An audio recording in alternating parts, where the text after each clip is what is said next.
ভাই আমরা তো হাদিকে হারাইছি, আমাদের মনে তো ভয় থাকবেই। সারা বাংলাদেশের মানুষের এখন পর্যন্ত হাদির কথা মনে হইলে এখন পর্যন্ত মানুষের অন্তরে ব্যথা লাগে। আমরা হাদিকে হারিয়েছি না?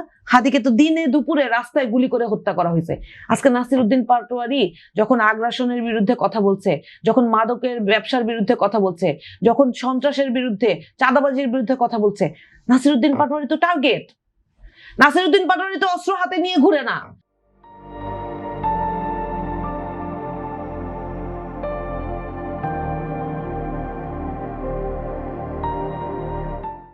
তখন তাকে কেউ মেরে ফেলতে পারে, এই আশঙ্কা তো আমরা করতেই পারি। সাধারণ মানুষ তো ওটা বিশ্বাসই করবে যে কেউ না কেউ ওখানে অস্ত্র নিয়ে গিয়েছে। উনার এই কথায় বিশ্বাস করে মাহমুদা মিতু ওই স্ট্যাটাসটা হয়তো প্রথমে লিখেছে। তারপরে তো ভিডিওতে দেখলাম ওই যে বিভিন্ন প্রোগ্রামে ভলেন্টিয়ারদের কাছে থাকে, সরকার দলীয় বলেন বিরোধী দলীয় বলেন, অনেক রকম বিশৃঙ্খলা হয়। শুনেন, আমি এখন এখানে আজকে টকশোতে বসে একটা কথা বলে যাই, একদম ওপেন ভিডিও আমি আপনাকে দেখাই। আপনি ওই ভিডিওটা ক্লিপটা যদি দেখেন আপনি দেখবেন কালো এইটুকু হচ্ছে কি সেলফ ডিফেন্স স্টিক। আমি নিজে এটা চোখে দেখছি ওই জুলাই যাত্রা করার সময়। ওইটা খুলে বড় করে যদি এরকম মানে খারাপ কোনো কিছু, মানে ধরেন কেউ অস্ত্র হাতে আপনাকে অ্যাটাক করতে আসলো, কেন ওখানে হকি স্টিক নিয়ে বিএনপি ছাত্র দলের ছেলেরা অ্যাটাক করে নাই? সেটা অন্যায় হয় নাই? এই যে আজকেও একটু আগে দৌলতপুরে দুই পক্ষের সংঘর্ষে 4 জন গুলিবিদ্ধ, এই গুলি করার জন্য অস্ত্র কোথায় পেল তারা? এই ঘটনাগুলো তো অহরহ হচ্ছে। ইন্টারিমের সময় থেকে এখন পর্যন্ত বিএনপির লোকজন অন্তঃকোদ্দলে কত মানুষ মারা গিয়েছে, এই অস্ত্র কোথায় পাইলো? তাহলে যার হাতে আদতে অস্ত্র নাই সেই অস্ত্র নিয়ে আপনি বড়াই করে বড় বড় কথা বলছেন।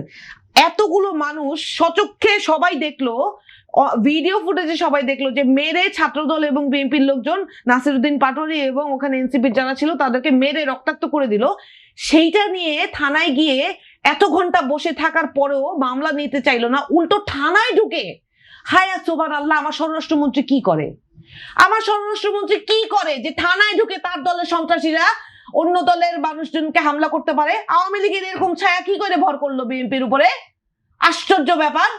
প্রধানমন্ত্রী তো এইটা নিয়ে আতঙ্কগ্রস্ত। উনি এইটার বিষয়ে উনি নির্দেশ করেছে যে এই ঘটনা ওনার দলের মধ্যে ঢুকে মানুষজন করছে, এবং উনি স্বরাষ্ট্রমন্ত্রীকে সতর্ক করেছেন যাতে স্বরাষ্ট্রমন্ত্রী ওনার দায়িত্বটা ঠিক মতো পালন করে। দেখেন, তারপরে মামলা নিল, অথচ ঠিক আওয়ামী আমলের মতো ওই যে মামলা পাল্টা মামলা, যেখানে সরেজমিনে সবাই দেখেছে কে কার উপরে হামলা করেছে, সেখানে আজকে এনসিপির 22 জনের আমাদের সদস্য সচিব